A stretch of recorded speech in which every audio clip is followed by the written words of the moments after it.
I call him John Bortz, but this was a guy who retired in '89, so chances are he's Yes, we senile or can't dead. we can't stop without speaking about John Sports. His real name was Jim Lutz. I'll give you that. Jim Lutz. He was he was.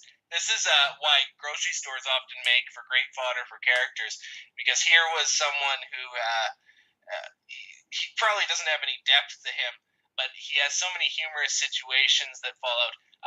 My favorite has to be that time when your manager made you sticker cars, and he comes out there, and you arrange to have the people that were shooting at you go and meet the manager and put him in his place. Well, no, the guy, the car sticker people, they owned a gas station and they owned a taxi service.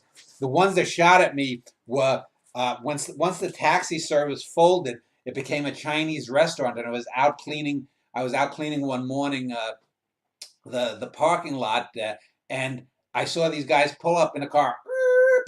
They two or three Chinese guys get out. They take in New York. They had these big metal waste baskets, and they threw it through the glass door. They went and got the thing. I'm like, holy fuck! Then they got in the car, and one of them was like, oh, and they see me, and I see the guy pull out a gun, and I hit the deck behind a car, and it was a slope parking lot. So they were up hot.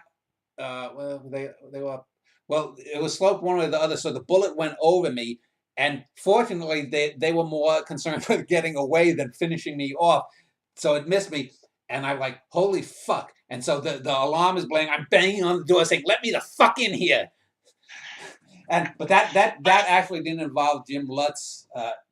There, Lutz, my favorite one when I was sticking in the cars. Lutz comes out and he's eating a sandwich, and he's Yes, standing. this is what I was trying Yeah, to. he's eating a sandwich, and the guys across the street there, the manager had told me to stick in, and I went and I said, my manager said I have to stick in the car. I'm just letting you know, and I gave him the manager's real name. I said that you can go over and talk to him yourself. They went over. One of them went over to talk to him or something, and the manager got out the back door, and he called in sick for the next week, and then. So Lutz was out there after these guys. What the taxi guys did. I had sticking some cars, and I'm putting them down on the cars in there, and then all of a sudden, like in a movie, you see lights come on, and then and they tried to run me over, and I hid behind another car, and again I'm banging on the door. Let me the fuck in here! And so I told the manager, and so after that, he had sent me over there, and that's when I told him the name, and I said I believe he lives in some town on Long Island. I said you can go look him up in the phone book. It's not me, guys. And so, but he forced me. This was what you call a job, a minimum wage job at the time, and I eventually became But full time there. here's a guy who is usually never featured in any kind of place, and the memoir is titled "John Bort's Superstyle Missile to the Memory of a Dairy Manager," and it's interesting how in depth you get with him. But some of his scenes resonate with anyone who has worked in such stores.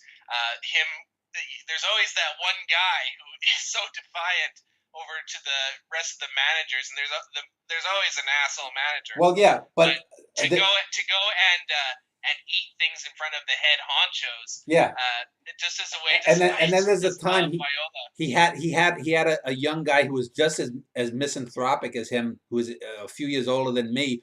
They set a car on fire once, and I was like, "Oh shit, it's gonna blow!" But it's not Hollywood, so the car just sort of went, boom, and then it just went, boom, and then, boom, and it just sort of like farted and died as it was burning. And there was that one. And then one of the girls who worked at the store, her husband was a cop. He was parking in our car in the lot illegally. The manager had me take off the license plates. I threw him in the dumpster. The cop made me go in the dumpster to get the license plate again. I'm like, fuck. And then and so yeah, there were so many stories in that. The place here that I worked in Texas, a supermarket, I worked in a year longer, but I have maybe 1/10 the amount of stories because there weren't as many characters.